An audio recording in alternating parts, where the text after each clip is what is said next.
Leadership on the Rocks community, you know that to be an essential leader, you have to continue to grow yourself because your personal growth allows you to better serve those you lead. And the same is true for me. So, I have an exciting announcement to share with you. I'm going to start bringing in amazing leaders from various industries as guests on the show to discuss and share their experiences, wisdom, and insights. Together, you and we get to learn from leadership coaches, authors, entrepreneurs, and experts in their field. So thank you so much for going on this leadership journey with me as we continue to become equipped and empowered as leaders to thrive in and create harmony between our professional and personal lives.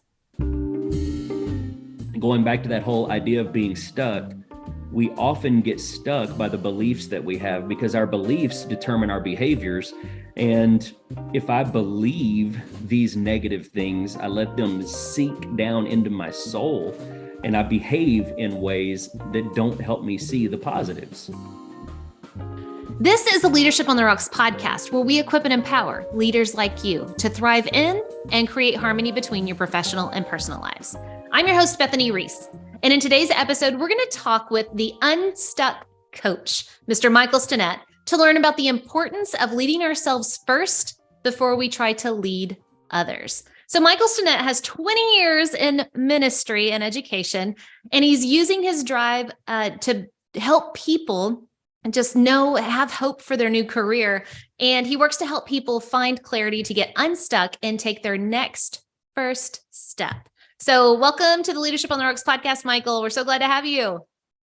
Yeah, thanks, Bethany. So glad to be on. I love what you're doing and the way that you're helping leaders grow and stay focused on the things that matter most. It's wonderful. Thanks. So glad you're here. So I got to let everybody know that you and I are a part of actually two masterminds. One is focused specifically on leadership and one is about the coaching industry. And so for those of you listening, don't know what a mastermind is, think about it just as a collaborative group of people that are on the same journey that you're on and that you get together and share those ideas and you make each other better, right? You're not only sharing the ideas, but let me tell you, I have learned so much from Michael over the last few months in our mastermind. So Michael, tell me your thoughts on our masterminds. What do you think about them? I think what you've said, masterminds, is I am so fortunate to have been surrounded by people who are further than me in this journey, and I learn from them. And then I also have some people who maybe aren't as far as I am, so they're able to go with us and just, we are better together. And I've learned that from many years of thinking that I could do things on my own and those failing, that I needed people around me to make me better, to support me. And so building these mastermind groups or being part of these mastermind groups has been so insightful and helpful in my journey. I couldn't agree more. And I just got to say, you have the best one-liners. Whenever you get in flow of your thoughts of just, I don't know, but kind of here's what I'm thinking. And then you're going to spit out a one-liner. I'm like, wait, can you repeat that exactly the way you said it? Because I want to quote you. So Yeah. You have a lot of insight. All right. So you have a really cool title. You are the Unstuck Coach. So I really want to know, where are you seeing leaders get stuck and how do you help them get unstuck? Yeah, it's a great question. One, I was toying around on LinkedIn with different monikers and I was like, oh man, I was so focused on trying to help people get traction and help people quit spinning their wheels and going nowhere. And I realized that unstuck is kind of a cool word. Everybody wants to do that. And I read a book, I think it was Matt Perlman maybe, called How to Get Unstuck. And it resonated with me. And I just decided, you know what, let's try that. And so when it comes to leaders, we are so, depending on the type of leader that I am or the way that I'm feeling in that moment, it's really easy for me to miss the obvious pieces because all I can see is the goal. And sometimes the goal is way down the road and it keeps me from seeing the next step, or it keeps me from seeing that thing that's right in front of me that is in my way from actually accomplishing the goal. Mm-hmm. And so I like to try and help leaders take their eyes and move them right in front of them. Like, what's the next thing that you need to do to get the momentum for the long-term goals? Oh man, that's so good. I so need that. I am a visionary. I love to stay highly conceptual. but it can also cause that analysis paralysis. And I know a lot of people say that with details, but I get stuck in big picture, and it's hard for me to find that next step. And to see that. And I literally, as that saying goes, I get stuck in a rut. That's it. And I'm a visionary too. So this was like real for me. It was so easy for me to get focused on where I want to be in 5 years, where I want to be in 10 years, that it was really hard for me to think about where do I need to be in a week? And how do I measure whether or not I'm making progress? Because my goal is 5 years down the road. And I didn't have a system in place to measure if I'm actually moving toward that. And I also realized sometimes in leadership that we try and take huge steps. And often those huge steps are too big for us to make. So we actually don't take any steps.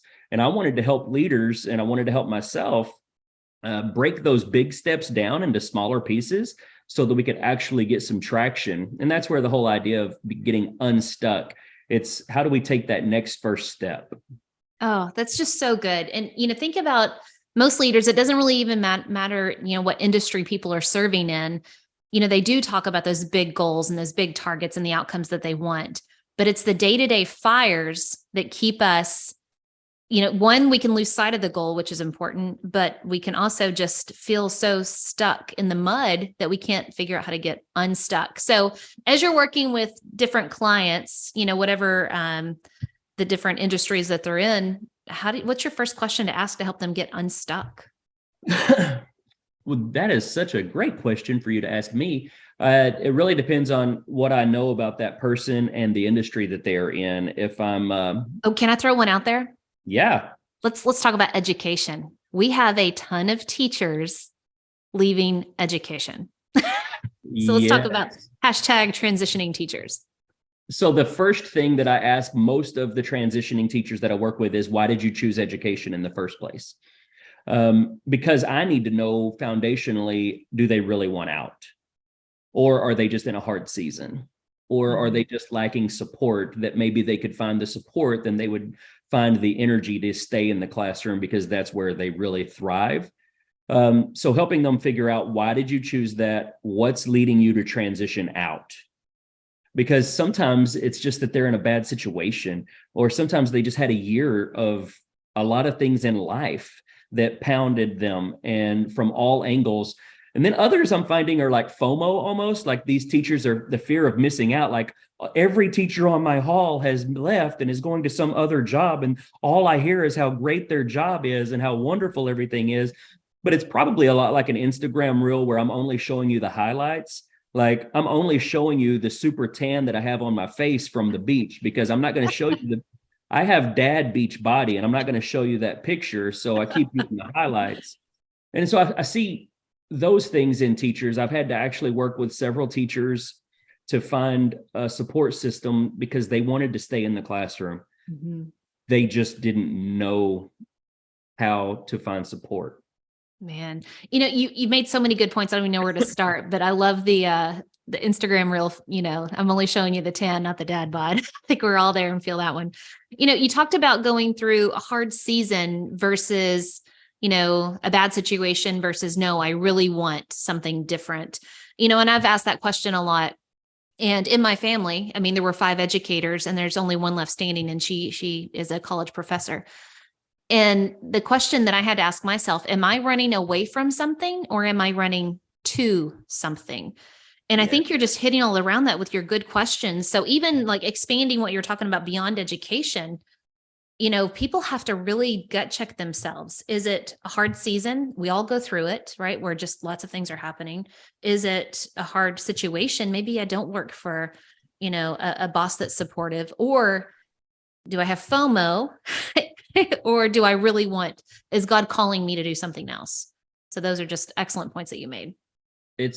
I learned that years ago in ministry, that we often run from something rather than to something. And we are not very often called from one thing without the next thing. Mm-hmm. And I believe that every season is preparation for the next season. And I want to learn what I need to learn now to help me be successful in the next spot. And a lot of times as teachers, it's just, there's so much negative, and I posted about this today. There's so much negative energy out there. Mm-hmm. And if we get swallowed up by the negative energy, and negativity breeds negativity, and then the next thing you know is like we're angry about that thing too. Whenever I first woke up this morning, I didn't have that thing on my mind at all. I was just excited to have good coffee and maybe a nice donut. And then I read this post, and that post made me feel things that I didn't even realize I was feeling. And now I'm engaging, and there's negative energy, and it's like don't do that. Like it's too easy for me to attach myself to negativity, and then I become negative, and it's exhausting. And I find that sometimes teachers are that way. I don't know if teachers are listening to this, and you know what it's like to be in the teacher's lounge, and they're talking about all of the negative things that are going on in the classroom, and then you've got that one teacher in the corner who's quiet, and then like she'll speak up and say something super positive, and everybody's like, whatever, just shut it. And you're just like, because people just want to be negative in their circles. And I'm like, that doesn't help me prepare for the next thing. Yeah. And so I just want to be intentional in surrounding myself with positive voices. And so I want to be a positive voice, because again, going back to that whole idea of being stuck, we often get stuck by the beliefs that we have, because our beliefs determine our behaviors. And if I believe these negative things, I let them sink down into my soul, and I behave in ways that don't help me see the positives. And so I just have to think differently. Absolutely. You know, and what you're saying there is so good. A lot of times we allow the negativity to, fill us when we didn't start there. And then it just takes us down this slippery slope. And then we feel things, and we start having attitudes and behaviors and beliefs about things that maybe we wouldn't have if we poured good things into us. In my mind, I'm sitting there thinking, man, am I talking health? Am I talking, what I'm eating? Am I talking my mental health? But it's all really the same. It's all connected. If you've ever seen that Manifest show about the airplane, it's all connected. What we allow in really affects what comes out of us. And, even expanding that concept, how do you help somebody who's in a hard situation, a hard season, and venting is healthy, but how do you not allow venting to turn toxic? Okay, so great question. Thank you. One is I encourage people to vent privately and when they can, to people that they trust and people that will support them, but also to people who are kind enough to them to help them see the other side after the venting. Mm-hmm. It's like, let's say that I have a bad day at work. When I come home, my wife is my vent. Like, she hears it, she supports me, she encourages me, she comforts me, and then she might be like, I'm really sorry that happened. Like, that shouldn't have happened. Nobody should talk to you that way. Nobody should treat you that way. You didn't deserve, whatever it is. Mm-hmm. So I have a vent person. And I think that it's really important that we have those people in our lives. The flip side of that is that it's probably not best for public to be my vent person. And so it's like, I'm sorry, public as in also social media? Yeah, don't use social media to be your vent. Now, if you just want to go viral, a nice angry rant is one way to do that. But I'm not sure that that's why I want to be known.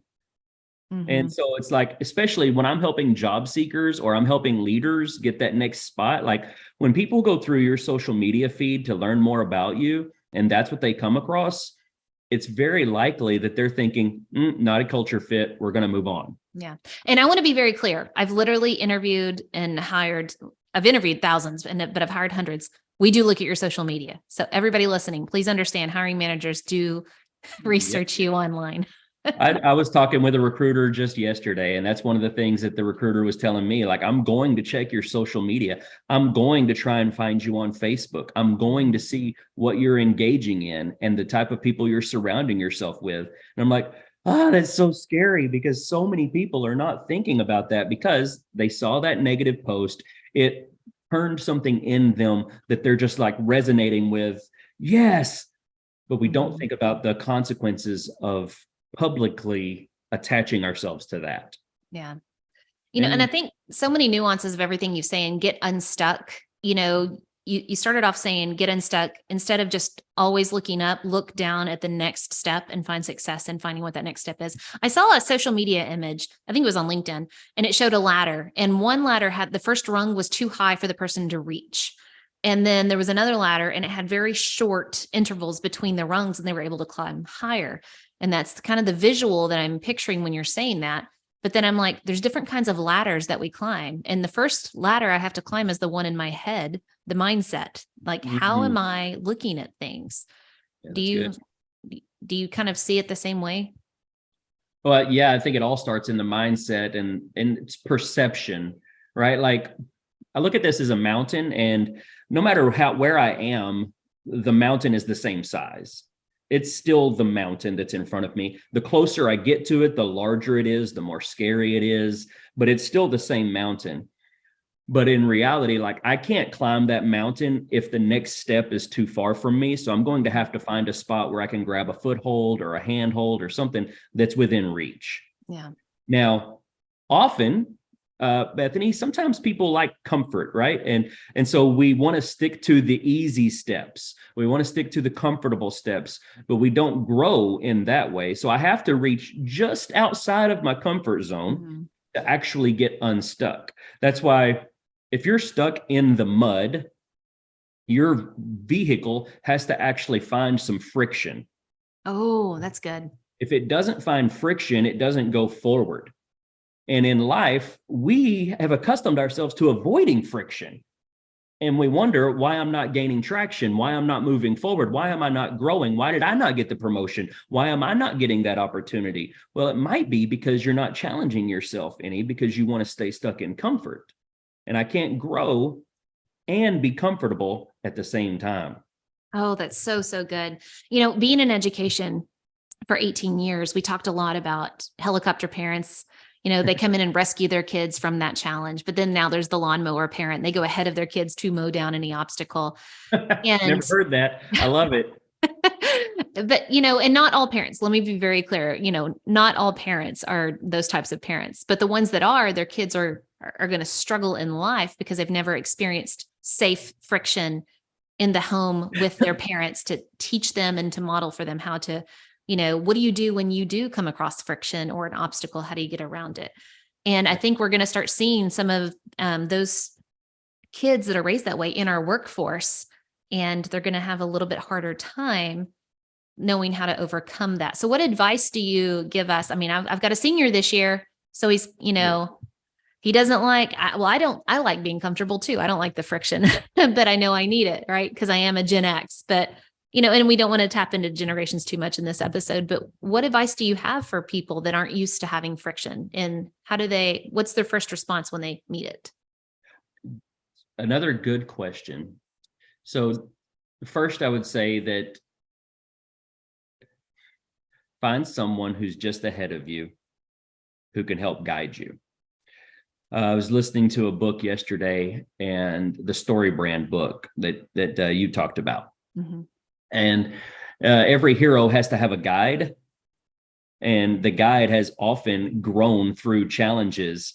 And so it's attaching yourself to someone who's been just ahead of you, but also someone who supports you, not criticizes you. Mm-hmm.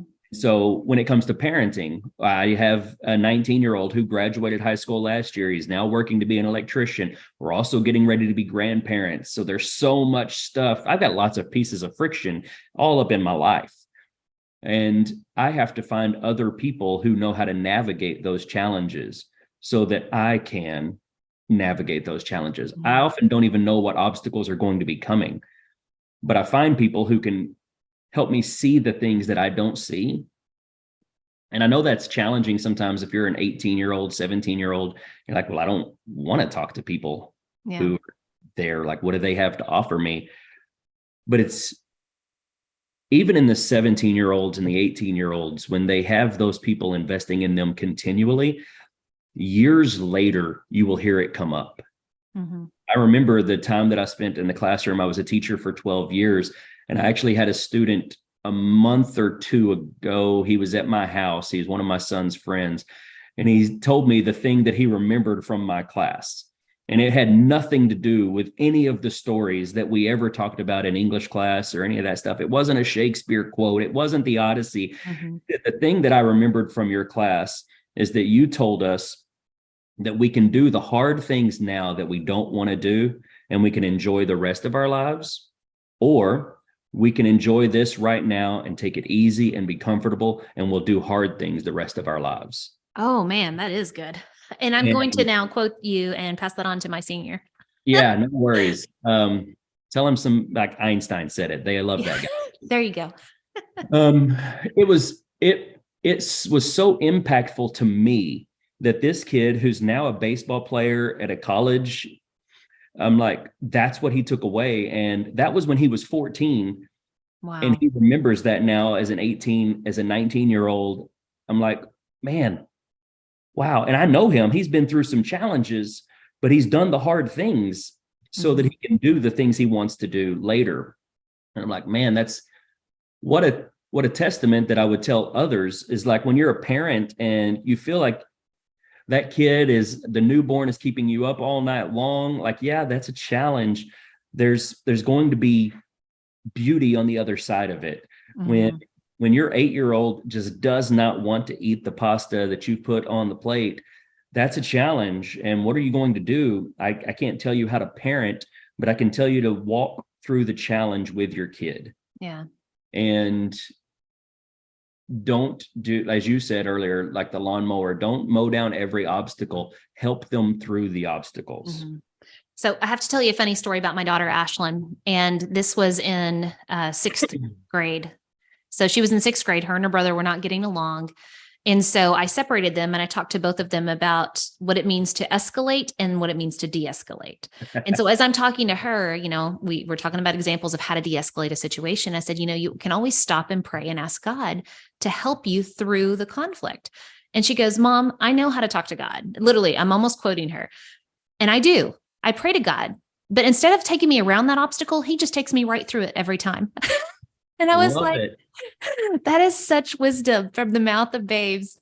I'm like, wow. yes, you have to go through it. And oftentimes that's our path. Our path is through the friction, through the obstacle, to learn the skills we need for the next and the next and the next. And it's so good. I want to go back for just a minute. You mentioned Story Brand. So for those of you listening, that's written by Donald Miller. And he's talking about whenever you're serving others, whenever you are in a position to serve, you are not the hero. You've got to understand that you're not the hero, you're the guide. Yeah. And he talks about Luke Skywalker was the hero, but Yoda was his guide. And so if you are in a leadership position and you are serving those that you're with, then you need to be the guide, not the hero. You need to serve. But if you're feeling stuck, there's always another guide. Think of Obi-Wan, just to go with the Star Wars reference. Obi-Wan even looked up to Yoda, right? Mm-hmm. And so, everybody can look ahead. But this also makes me think of Brene Brown. We have to be vulnerable in saying, I need help. I'm in uncharted territories. I can't see around the corner. So reaching out to someone who's just a step ahead of you or a couple steps and ask, can you help me? Can you help me get unstuck? It's so good. We have one of the cohorts that I'm a part of with some of the transitioning teachers that I've been able to work with. Someone asked, hey, I'm going to a networking event this weekend. What do I need to do? And one of the pieces of advice that we gave was find some people who are just ahead of you in the journey so that you can learn from them. Mm-hmm. And I was at the table last night with my son. He and his fiance came over for dinner. And afterwards, he wanted me to help him work on his resume. Turns out he wanted me to do it for him. I would not. I had him pull it up. I gave him some pointers, but I sat there with him while he did it because he needs to learn how to do that because I'm not always going to be available. Yeah. But if I can teach him how to do it, he will always be available to himself. Yeah. And often as leaders, we don't teach our people how to be available to themselves. We make them dependent upon us because if they're not dependent upon me, then how can I lead them? If they're not dependent upon me, then what happens when they don't need me? But I'm like, that's not what Qui-Gon Jinn did with Obi-Wan. It's not what Obi-Wan did with Anakin. It's not what, like, you just play it down looking at the Star Wars stuff, right? Is training them so that one day they didn't need you. And I think that's when it comes to like leaders. is I want to train people. I want to help people get unstuck so that one day they don't need me. Like once you're moving and you've got the momentum and it's carrying you forward, then you don't need to keep me around. Yeah. Like That that's totally. It makes me think of John Maxwell. He talks about in the 20, think it's the book, The 21 Irrefutable Laws of Leadership. I'm almost positive it is in there, but it talks about the lid of leadership. Whenever you are in a position of influence, you are the lid to the people that you are influencing. If you're in a leadership position within an organization, you are the lid for all of those that you lead. Yeah. And so, saying all of that, it's important that you always, like you're saying, look at the next step, find someone a step ahead of you, help yourself get unstuck. And by you getting unstuck, you are raising your lid, and that's helping everybody who you serve in that leadership position as well. So it just keeps moving that lid higher and higher. But eventually, like you were saying, you want to teach them to surpass you, because some people's lids are just so much higher than mine to begin with. Oh, me too. Like, yeah, step aside. Yes, please go ahead of me. Yeah. Now I'm going to learn from you. Go. Yeah. Again, think about all of the people that in leadership, that if we just give them the momentum that they carry forward and they do more than we could have ever imagined. But then how many people get held back by leaders who are arrogant, or by leaders who are just a little bit afraid of somebody looking better than them? Absolutely. And so the entire organization gets stuck. And so that's kind of one of the long-term goals for me, is to move into that organizational leadership where I help organizations get unstuck from leaders who can't see past themselves. Man, well, I believe it. You, sir, live up to your title, the Unstuck Coach. So, all right, I have a question for you. What, in thinking about all of the knowledge, all the bits of wisdom that you've shared today, what are some true takeaways that our audience can walk away with and say, okay, if I am feeling stuck in my career, stuck in my job, stuck in, parenting, doesn't matter. If I'm feeling stuck, what's something that I can do to get unstuck? Yeah, great. It's backwards design. It's look at where you want to be, and then work your way backward to the next step that you have to take to get there, and make that next step manageable enough, but challenging, so that you can actually do it. And then take the next step. My phrase is the next first step, because every step is the first step. Mm-hmm. And so that would be my biggest takeaway, is look at where you want to be, and then take the next first step that challenges you and moves you in the right direction. I love that. The next first step. All right. So I have a question, and anytime I'm doing an interview, I'm going to ask everybody this. We are leadership on the rocks, and there is some pun in there about leaders being so stressed that they drink on the rocks. So what is one poor, P-O-U-R, decision that you would warn leaders to avoid?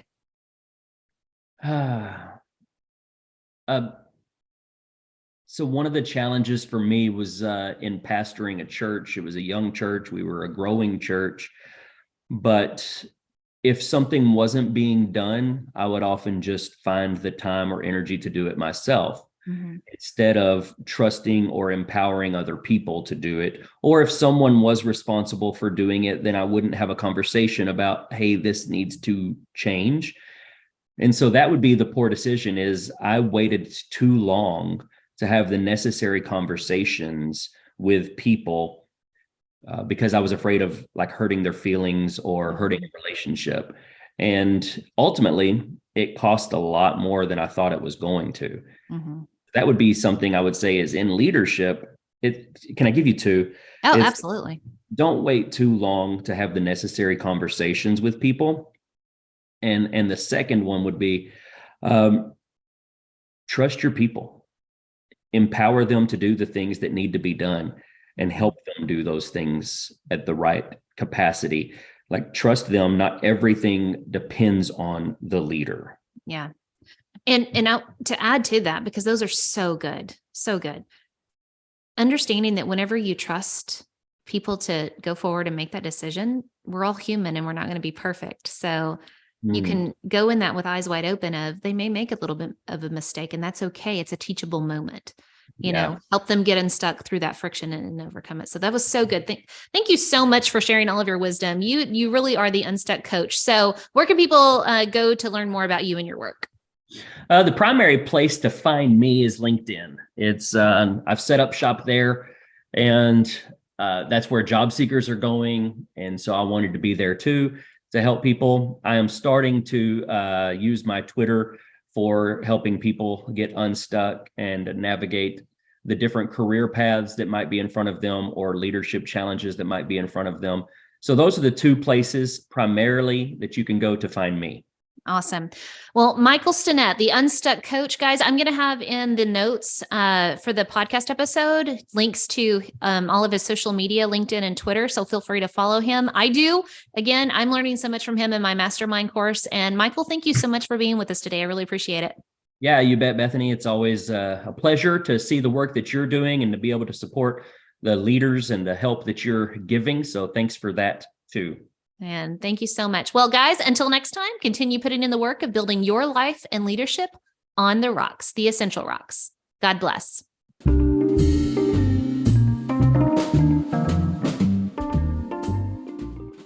Remember, the most essential rock you can build your life and leadership on is the rock of Jesus Christ. Today's Bible verse comes from Romans chapter 12, verse 10b. Outdo one another in showing honor.